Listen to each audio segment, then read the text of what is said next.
and welcome back. Now we are going to dive into one of my other, I have so many, I was going to say. I do have many interests, of course, in tech, but open source. So I worked previously with a game engine. And when that one was released from the company that owned it, we decided that we want to open source it because we wanted more developers to be able to participate in developing the code. And with me now, I have Regina, who was on stage previously today, one of our members. Welcome. Thank you. You did a lightning talk. Yeah. It's just 5 minutes. Yeah, It's super, 5 minutes. super short. Yes. And you have, of course, there's so many things we want to talk about. Sure. And one thing you didn't really have the time to go into is more of your story and your path. Yeah. So let's dive into that. What's your story? Yeah, okay. Thank you so much. Yes, I had the lightning talk for 5 minutes. It was super short, but it was good to be on stage anyway. Was it the first time you were on stage? No, I've No, spoken you've in spoken a several lot. conferences. You're a but pro. basically open source conferences. So yeah, about me, I'm Regina. Currently, I'm working as a software engineer at IKEA. I'm also a founder of a non-profit. Open Kids Africa. Basically, we use open educational resources to teach children in African rural societies digital skills. I'm also a GNOME Foundation member and also a vice president of the board of directors as well. I basically have a lot of interest within open source and diversity particularly.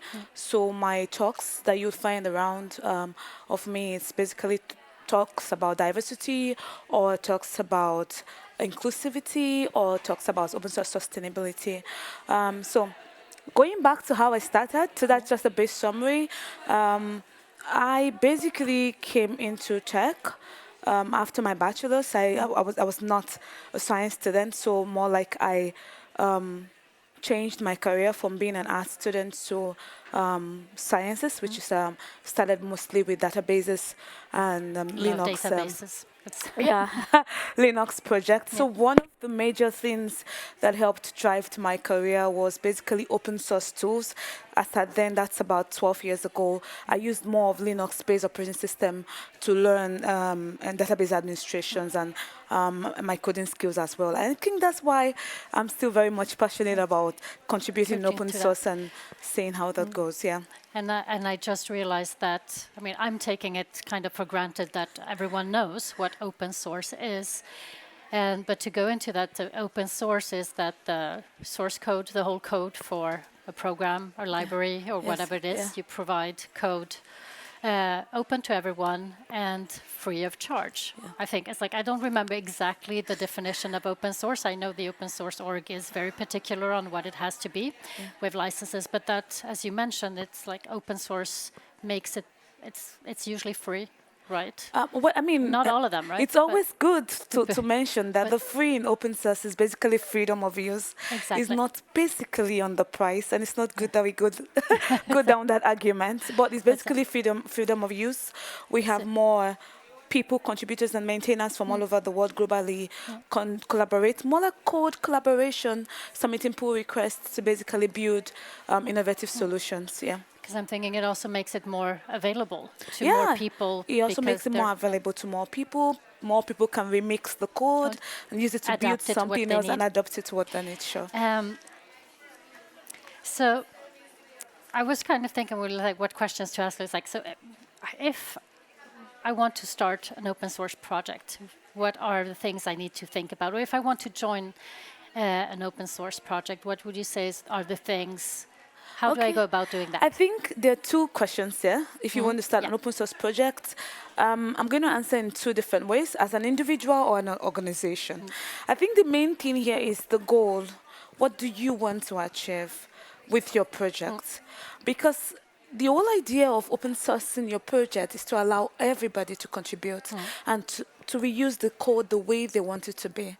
So you need to first set your goals right. What do you want to achieve? What do you need help with?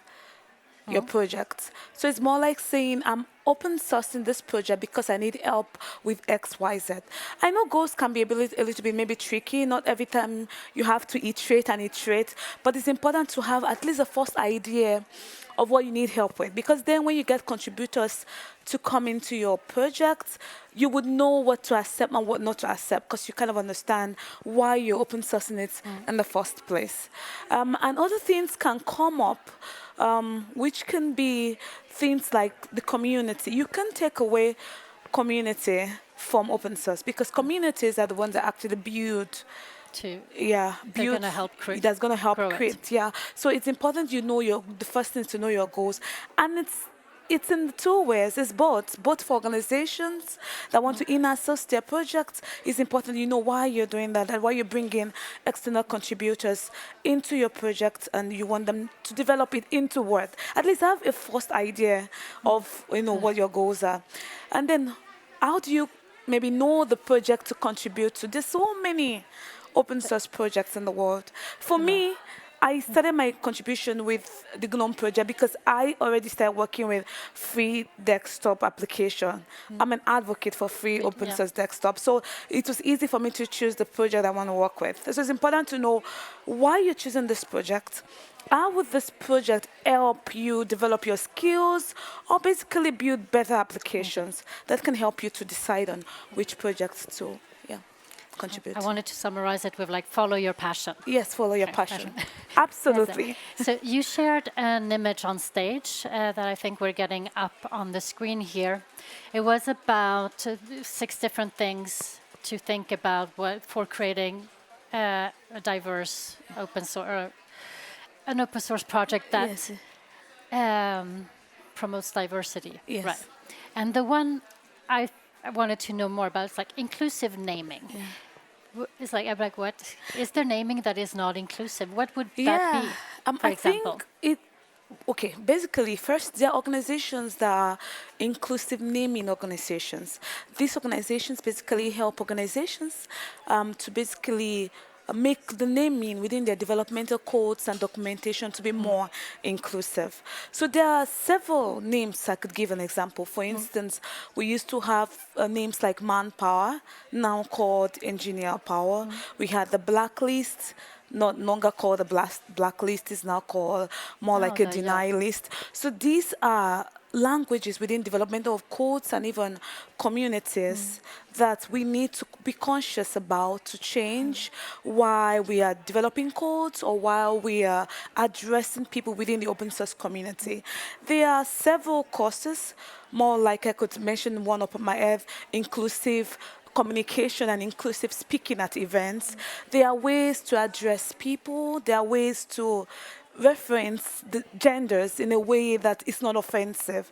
So these are basically captured on the inclusive naming. So even if an organization doesn't really understand how to go about inclusive naming, I think the inclusive naming initiative, I think that's what it's called, they basically help organizations to integrate this inclusive naming into their documentations and into their code development and environments as well.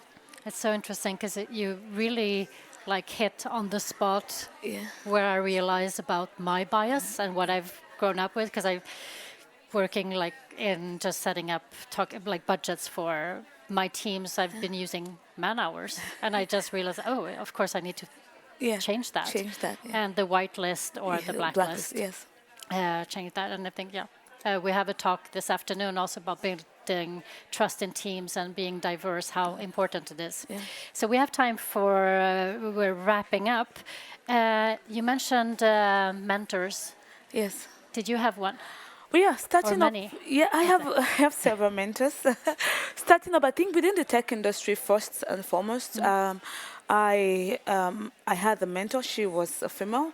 At the time, she had started a career within software engineering at the time, and surprisingly, that's what I'm doing at the moment.